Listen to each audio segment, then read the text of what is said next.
Welcome back to Cure for the Common Game. Today we're going to be talking about Pianna, the Nomad Captain. Yeah, I know, this is probably the only video on the earth that we're talking about Pianna, the Nomad Captain. Well, let's look at her, shall we? She's a 3-mana 2/2. Whenever she attacks, attacking creatures get +1 till end of turn. Now, I have a buddy of mine who is a devout White Weenie player. Whenever he plays, he's not a constant player, but whenever he plays, it's when White Weenie's a viable deck. And thanks to Wizards, it just about is always a deck that may get you past round 1. But anyway, he loves him some White Weenie. So, Pianna, he wanted me to do a White Weenie deck. So I picked Pianna. I didn't want to do just, dudes. But it's not necessarily a weenie deck. It is white. She does help guys. It's kind of a different kind of theme. I'm not going to tell you what the theme is. You're going to figure it out. I got faith you will. First, we're going to start with the lands. Go ahead and get that out of the way. Obviously, it's mono white, so we've got some plains. I have 32 plains here. I have one Phyrexia's Core. There's a few artifacts. There are times when you're done with them. It's just a good... I don't have as many artifacts as probably I'd need to make Phyrexia's Core broken, but one of my favorite artifacts is Panharmonicon. And I'll be honest with you, this is the reason why I'm currently playing Standard. I don't win, but I sure do have fun. I love Panharmonicon, and I tried to find as many creatures that fit our theme that would work with Panharmonicon. Artifacts too, but I love this card. It is so fun. Trigger. I'll cover the artifact or all the creatures that actually interact with Panharmonicon. Pilgrim's Eye doesn't seem bad. Getting 2 lands with the Pan. The Propeller Pioneer, Fabricate. I love double Fabricate. The last night I actually played in the Standard Showdown, played a Glint Crane with 4 Panharmonicons out. It was crazy. Patron of the Valiant. Got to have some flyers in there. And we're going to go back here a little bit with a pair of Phantoms. The Phantom Flock and the Phantom Nomad. Now, these are both 0/0s that come into play with some counters on them. That one's got 3 and that one's got 2. And if you don't know anything about the Nomads from that time, you remove a 1/1 counter from them to prevent a damage. So, it's pretty neat. Let's see, what else we got to go with Panharmonicon? We have gaining 1 life with the Pious Evangel, and one of my personal favorites, the Pentivus. Man, love Pentivus. Obviously, since we're dealing with mono white, we've got a Pearl Medallion to make all your white stuff cheaper. We have a Paradise Plume. Like the Paradise Plume, mana and life, colored mana at that. A lot of people overlook that. Yes, it costs 4 mana, but it does give you a mana of the chosen color. 4 mana is a little much to invest in a mana rock, I know. Pristine. Just be tapping it to be tapping it. Now that Mana Burn don't exist. Every time you tap it, you gain a life. Shoot. If I ain't used it, I'm going to tap it. Pearl Shard. Pearl Shard's pretty neat. Now this next one, Phyrexian Grimoire. I'll read it for you, because I know I can't get up real close enough. 3 to cast, 4 to use, and you tap it. Target opponent chooses one of the top 2 cards in your graveyard. Exile it. Put the other one in your hand.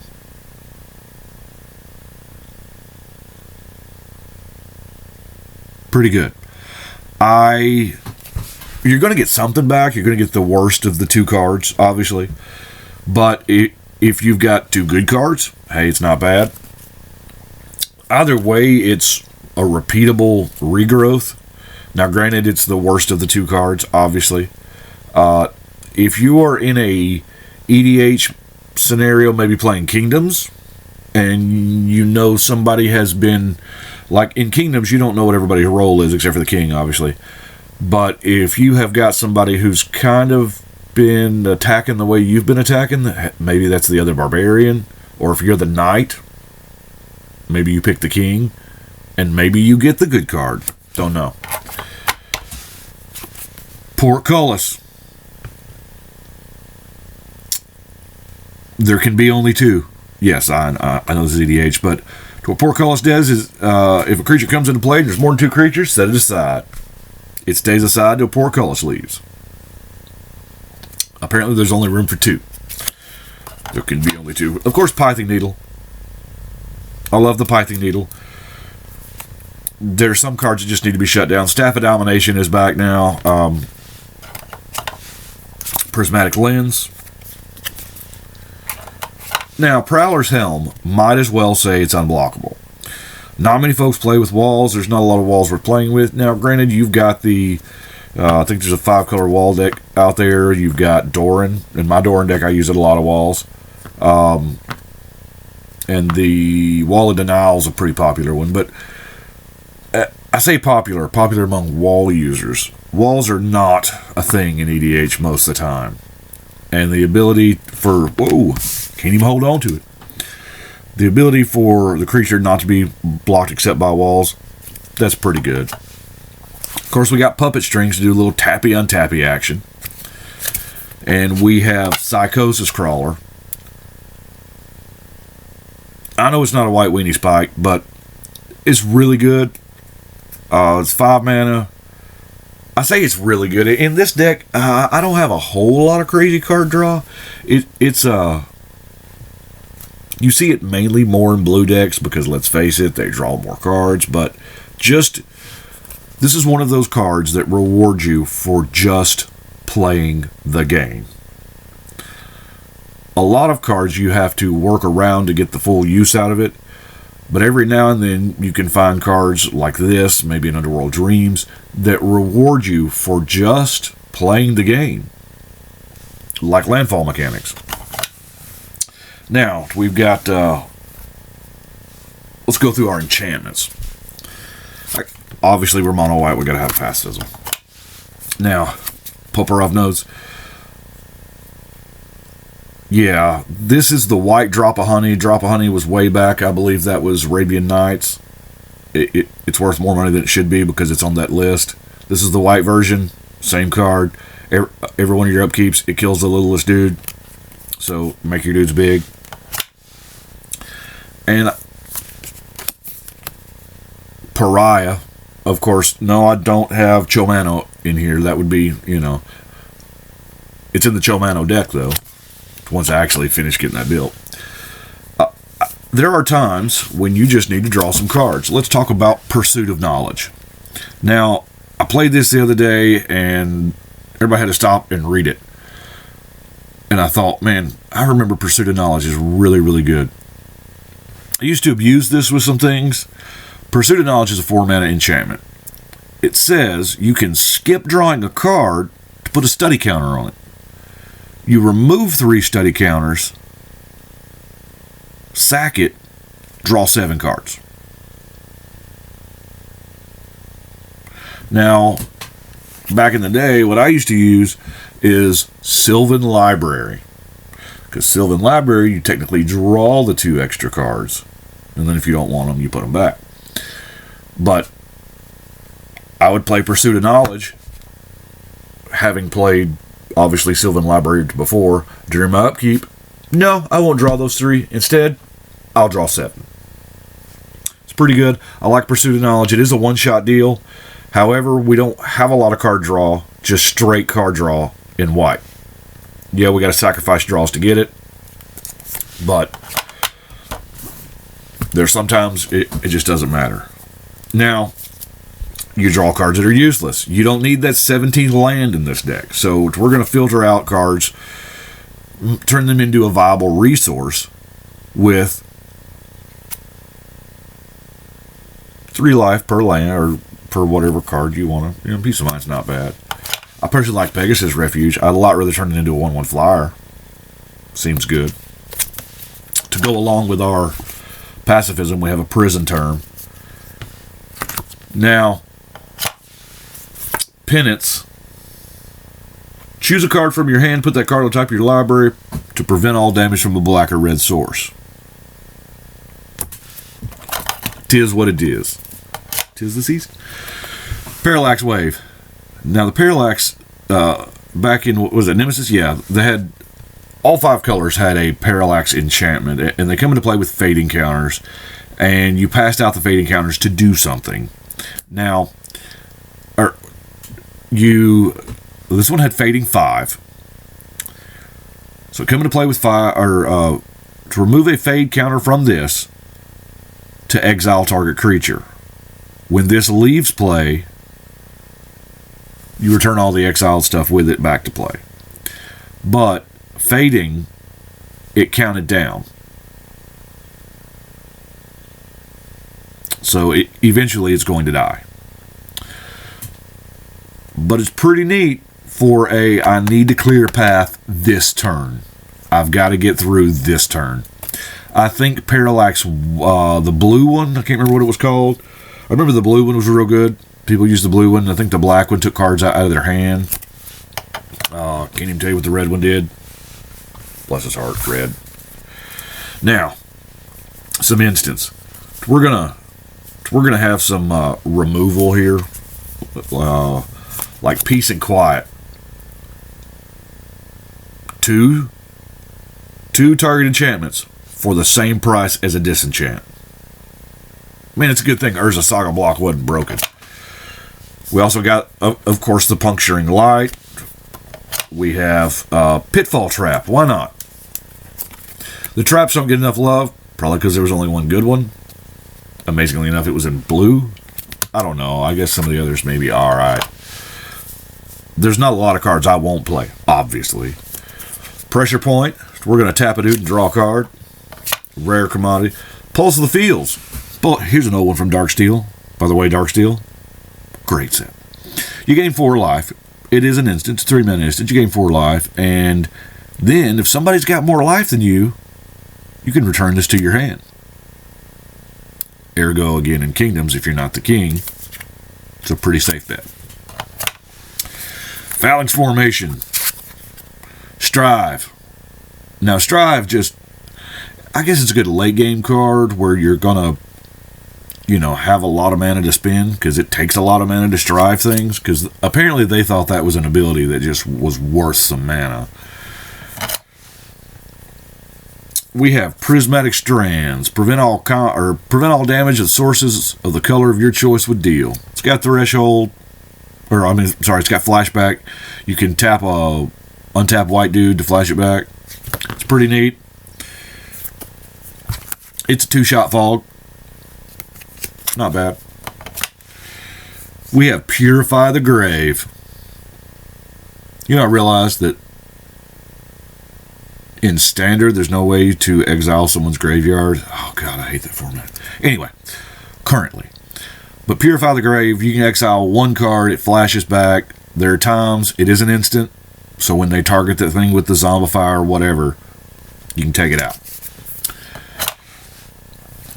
If you've played another white spell this turn, this is free. Thank you, Future Sight. I love Future Sight. I love Patrician Scorn. We don't have a whole lot of enchantments, I guess you noticed. And there are some enchantments out there that just can't be dealt with. And to be able to wipe the board of them, pretty good. You got some devotion decks out there. Obviously, you're not killing gods, but the ability that if you've cast another white spell, this is free. Wow. We've never gone wrong with free spells. Plow Through Risha. That's right, Kamigawa. Sweep is a mechanic that I think I may be the only one to have ever played with. I played with the red versions and the white versions. Yeah. But sweep is really interesting. I'm not going to say good, but late game, you can win with some commander damage, because more times than not, oh, it's a 2-2. Whatevs, I'm not blocking. What this particular sweep ability is you return any number of planes you control to your hand. Target creature gets +1/+1 for each planes you did. Interesting. Does set you back, but if you're, as I said, if it's a late game and you're going for the alpha swing with your general, it could matter. I like the sweep mechanic. I don't think they did enough with it. It was kind of just splash in that format, but meh. Sorceries. Here again, we're gonna get a 1/1 flyer. Buyback. Sack a land. And when you sack all your land, you can planar birth to get all your basic lands back. Pretty good. Now, Peace Talks, I'll be honest with you, I put Peace Talks in here just because I hardly ever played Peace Talks. Played the heck out of it back when it was first introduced. By the way, when Visions came out, before Visions came out, they printed a few of the cards and made like quasi-Visions packs, and they put them in something called the Multiverse Gift Box that had, I think it had 5 packs or 6 packs, and it had a pack per language. Like, I know the Chronicles was Japanese. It was Japanese or Chinese. And then there was an Italian pack, I think a Spanish pack. The only English pack, though, was Visions. And there were just a few cards. So I was buying these Multiverse gift boxes left and right because they were on sale like months before Visions was. And I thought I actually had the whole set, but I think there was only just a small number of cards they made eligible for it. I know King Cheetah was there, but this was one of them, and I thought it was the greatest card ever. I was like, wow, 2 turns with no attacks? Cool. That's more nostalgia. We got a Profound Journey. Seems decent to get back to dead things. Plea for guidance to go get a couple of enchantments. That way you can start dependably making them Pegasus. We got some global wipe here. Paralysine, obviously we're destroying all enchantments. Purify, we're destroying all artifacts and enchantments. And then let's fire sale. Everything must go. Obviously the Phyrexian Rebirth, more times than not, it'll leave you with a dude that needs to be dealt with. Because if not, it's going to end the game quickly. We got a Planar Outburst. More often than not, very similar to Planar Rebirth. It's going to leave you with one dude. Speaking of dudes, let's go with the dudes. We got the Phalanx Leader.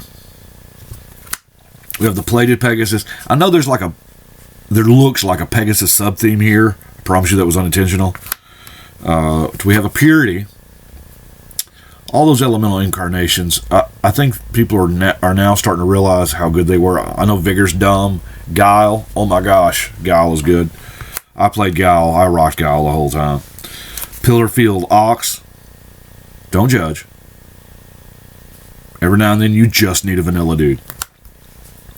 Phantom General helps out your Pegasus tokens. Palisade Giant. 1/1 Kithkin tokens. Now, the untapped symbol does not get enough love. It really doesn't. Love the untapped symbol. Y'all have heard me preach about Umbral Mantle. God, that's so good with tap creatures or tap generals. Looking at you, Krinko. But the problem with the untapped symbol is that before you can use it, you've got to find a way to get it tapped. Attacking is obviously through the natural course of it, but this is a 1/1. You attack with it more, you might get 1 or 2 swings before somebody kills it. Now, obviously the Convoke or tapping to pay a cost is obviously the preferred way to do it. We got our Pro Black guy. Pilgrim of the Virtue. We have Planar God. That essentially blinks the board. Planar God's a 1-mana 1/1. And you spend 4 mana, exile him, you exile all dudes, and you return them at the end of turn. If you've got a better board presence and somebody's trying to wrath your board, I don't think so. Thank you. Are you done now? Pious Warrior. You guys remember him from the Rebel deck. Oh, wait. I don't think I've done Tribal Rebels yet. Anyway. Pretty good. We have Pilgrim of the Fates. Now, First Strike and Trample. I love me some First Strike and Trample. It ain't as cool as Trample and Death Touch. That's an interesting interaction. But it's pretty good. We, of course, got to have our wall. Our White Thallid. Let's face it, that's what it is. It's a fungus. It gets counters. It makes saps. It's a Thallid. Of course, the Parish Blade is pretty good. Pilgrim of Justice. Obviously, you got to have the Pro Red go with the Pro Black.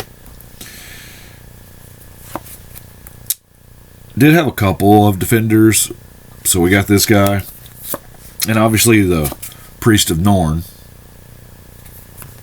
and the Path Raiser of Ulamog. Now, that's the deck. That's all 99. So, anybody able to figure out the theme here? I'm sure you have. You have. Oh my gosh. Every single card starts with the letter P. P is for Pianna. A while back, I had somebody ask me, because I take like random deck building challenges, and I have for years, somebody to ask me for a deck with all cards that start with the same letter. And I quickly found out that there's only 5 possibilities. I guess technically now 6. And that is the 5 letters that use the basic lands use. So I have P built, obviously for Pianna. I have S built. I have F built.